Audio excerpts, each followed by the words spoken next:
Então, bom dia, João. É um prazer tê-lo aqui, tá? É, esse ensinamento que vai ser passado aqui vai ser bastante importante, tá? Espero que você pegue esse áudio e passe para o seu grupo também, né? Porque é uma dúvida que muita gente tem, embora não fale, e as pessoas que acham que não tem essa dúvida também acabam tendo um conhecimento que é muito pouco significativo em relação ao que é o malandro em si, tá? Então eu vou responder dentro da ciência, dentro da história, para que depois se entenda. Por quê? Entidade, né, é o ente espiritual vivo, correto? Vivo, desculpa. É o ente espiritual que atua nos nossos campos da atividade humana para que tenha sua evolução espiritual, né? Diferente da Kimbanda, né? Que você é praticante de Kimbanda, os nossos espíritos eles estão sempre em evolução. Esses guias e mentores espirituais eles estão evoluindo a sonda da espiritualidade. Não são escravos de ninguém, tá? Não trabalham para ninguém, trabalham para a evolução própria, coordenado para o maior. E a Umbanda, né? A, a, a espiritualidade é isso, tá? Ela é uma continuação de coisas que já aconteceu nesse planeta. Como eu digo continuação? Continuação é o seguinte: antes dos seres tornarem-se entes espirituais, eles foram entes materiais. Então vamos lá, continuando, né? Esse raciocínio que os seres que vivem a sonda da espiritualidade, eles estão vivendo uma continuação de alguma coisa, tá? O que é o diretamente no malandro, e a gente pode conversar sobre outros seres, como os índios, os caboclos, né, os cangaceiros, né? Por que que as pessoas, quando vê malandro, vê entidade o tempo todo, e porque quando vê cangaceiro, não relaciona a entidade? Estranho isso, né? É uma falta de concessão cultural que leva a que se tenha esse tipo de raciocínio. Porque o cangaceiro ele é tão entidade quanto o malandro. Então nós temos que começar do princípio, né? Uma pergunta básica, simples e de forma que não mistifica nada é por que o Exu usa capa cartola? Roupa de época, nada mais do que isso. Existe uma energia de trabalho empregada? Sim, porém existe o costume e a forma que eles se vestiam antigamente. O malandro não é diferente. O malandro ele teve três passagens pela história da humanidade, né? Isso aconteceu no Rio de Janeiro, tá? Não querendo puxar sardinha para o meu lado, porém é a parte, né, que é totalmente comprovada. Inclusive as coisas, as informações estão aí embaixo do nosso nariz o tempo todo. Cabe a nós parar para poder raciocinarmos, ok? Então, voltando, né, às passagens históricas e culturais do malandro, eu vou colocar em pequenos áudios, né, para poder não ficar um áudio muito longo. Então, voltando para as passagens históricas, foram elas. Início de tudo, quilombos, é onde começou as revoluções dos escravos para deixar de se submeter a um sistema. A intenção do malandro é justamente essa: deixar de se submeter ao sistema, criando o seu próprio sistema, ok? Não é que o malandro não trabalhe, não é que o malandro seja vagabundo, é que ele tem um sistema próprio de sobrevivência. Então, quando os negros começaram a se revolucionar nos quilombos, a intenção foi essa. Dali surgiu uma arte chamada capoeira, que na tradução é uma vegetação brasileira que significa mata rasteira. Capoeira. capoeira. E esse foi o princípio do malandro, porque o nome do malandro foi dado devido à capoeira. Mas aí a gente vai entrar nesse contexto. A segunda passagem histórica foi as revoluções dos capoeiras, agora sim, diretamente nisso, no início do século XIX, no Rio de Janeiro, aonde se reuniam maltas de negros e mestiços, tá? Da capoeira, usando capoeira como arma de luta, de revolução, de requerimento de um trabalho e um novo sistema, ok? Explicando da seguinte forma: uma busca territorial como toda a população, como toda a civilização já fazia antes. No contexto, se que tiver surgindo dúvidas, vão perguntando, ok? Inclusive, vou estar falando sobre isso no Banda Rio. Eu acabei de ouvir aí que eu vou ter que fazer uma palestra lá no Banda Rio. Voltando, né, à Revolução das Maltas de capoeira. E essas maltas, elas tinham suas vestes, né, brancas, porque o capoeira ele tinha um código de ética muito grande no Rio de Janeiro, né? Em termos de respeitabilidade, em termos de proteção, em termos de muita coisa, embora uns fossem renegados, né? Mas o branco servia justamente para aquilo que vocês veem na frase do Zé Pimenta: me visto de branco porque não me sujo perante a poeira dos meus inimigos, né? Então o branco era para isso, o branco era para treinar a destreza corporal. Na época tinha, né, o jogo de malandro, que era tiririca ou pernada, que era um chapéu no meio de uma roda, com uma navalha e com dinheiro dentro. Quem pegasse dinheiro ganhava.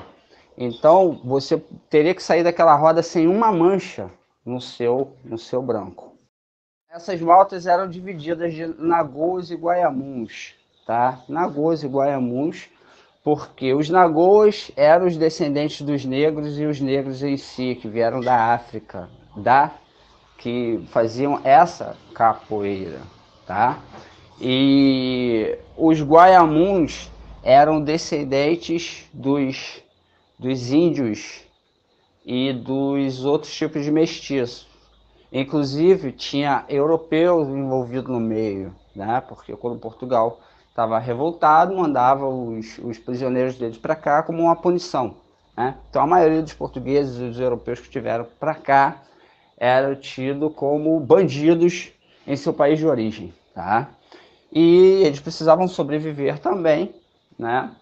E, nesse sentido, eles acabaram trazendo alguns sistemas de trabalho, como barbearia, como marcenaria, e trocando por conhecimento de capoeira. Daí o uso da navalha na capoeira, ok? Veio do europeu, do português, dos barbeiros da época.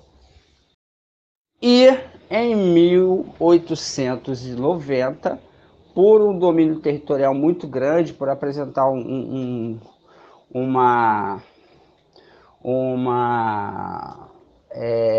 como é que se diz? Uma ameaça à sociedade, ao sistema em si, né? A capoeira foi proibida e foi adotado o termo malandro pro capoeira. Por que malandro?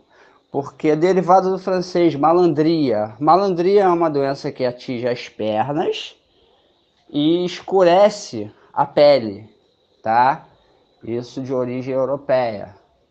E também tem o termo utilizado como malandrim de Dom Corleone Al Capone, né? Porque o mafioso italiano ele tinha um jeito parecido com o malandro, né? A malandria ela foi adotada para os negros justamente pelo seu jeito de andar, porque como ela afeta as pernas, a pessoa anda meio como se estivesse gingando, cambaleando, né? Então o capoeira ele foi chamado a princípio de urubu malandro, porque existia um preconceito racial muito grande na época. Poderia falar sobre a formação das favelas, sobre as revoluções de cultura negra, né? Isso aí vocês podem ir perguntando com o tempo, sobre a revolta da chibata, sobre capoeira utilizada pelas as forças militares, pelas forças nacionais, né? Até porque eu não vou dizer exército, porque a única força militar que tinha na época no Brasil era a Marinha, né? Mas vou diretamente para a terceira passagem histórica do Malandro.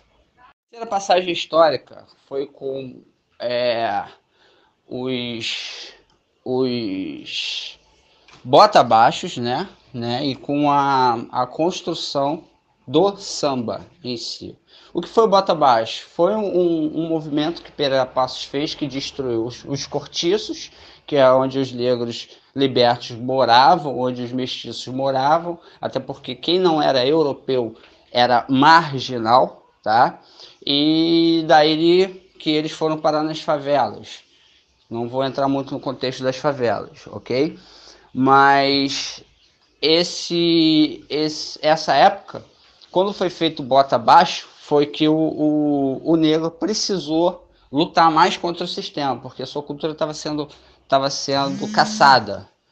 E mesmo eles lá em cima do morro, eles eram incomodados pela sociedade. Era considerado que o negro era anti-higiênico, né? Porque na verdade não tinha condição mesmo de saneamento básico e tudo mais. E eles foram parar lá no Morro da Previdência junto com o povo que sobrou da Guerra dos Farrapos, que os gaúchos já estavam lá no Morro da Previdência antes do negro chegar. Tá? E em 1920 retornou a figura do malandro com o samba, né? Porque o sambista era considerado malandro, era considerado vadio, e na maioria, né, eles usavam, né, o samba também para treinar capoeira, tá? Vou deixar muita coisa em aberto para que se surja perguntas. Tá? Eu não vou poder explicar isso direto, mas eu vou deixar muito em aberto. Então, e vindo com o samba, o malandro nunca mais deixou de existir. Tá? Como assim nunca mais deixou de existir? Ficou uma figura isolada entre os compositores de escola de samba, entre os capoeiras, e entre os mestres-salas, e entre também os ogãs de terreiro, porque a maioria dos ogãs de terreiro, na verdade, eles tinham que ter uma ferocidade muito grande, porque as macumbas, os batuques eram proibidos. Então, geralmente, era um mestre ou contramestre de capoeira, um ogã de terreiro, nessa época. Ah, mas você falou sobre malandro e não falou sobre Zé Pelintra. Ok, então, dentre essas explicadas palavras aí, que surja perguntas e a gente vai continuando. Entendeu, João? Essa explicação foi bem delineada porque muita gente tem esse tipo de dúvida, né? Mas foi só para poder responder a sua pergunta. Seria a entidade interpreta um personagem? Não, ela viveu nessa época, então ela carrega ainda traços dessa cultura, entendeu? A maioria dos malandros de terreiro, fora a Falange Pelintra, é uma outra coisa, geralmente eram os capoeiristas e os sambistas. O povo confunde com marginal. Não, isso é doutrina que se dá no terreiro, ok? Até porque nem tráfico tinha no Brasil na época da malandragem em si. Depois do tempo que a coisa mudou. A capoeira virou crime. Então, o capoeira virou bandido, né?